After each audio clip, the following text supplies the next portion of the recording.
आज मी तुम्हाला कढीपत्त्याची चटणी बनवून दाखवणार आहे।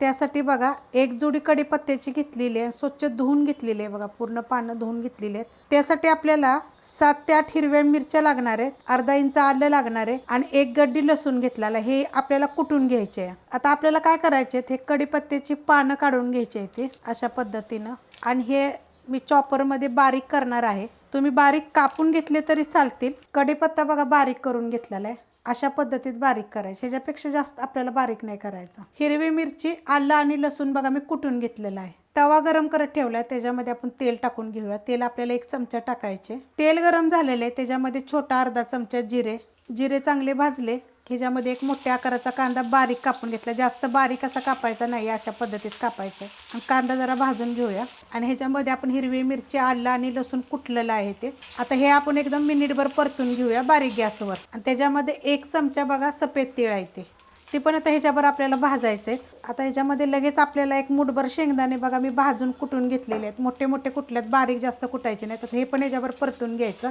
आता ह्याच्यामध्ये आपल्याला चवीनुसार मीठ टाकायचे आणि जे आपण कढीपत्ता बारीक करून घेतला ना तो टाकून द्यायचा आणि हे सगळं आपल्याला एकसारखं हलवून घ्यायचं। आता ह्याच्यामध्ये आपल्याला कोथिंबीर घेतली बघा मी कापून, 1 वाटीभर आहे, ती पण ह्याच्याबरोबर मिक्स करायची। करून बघा, चवीला 1 नंबर लागेल। तुम्ही वरण भातावर, भाकरीवर तोंडी लावू शकता,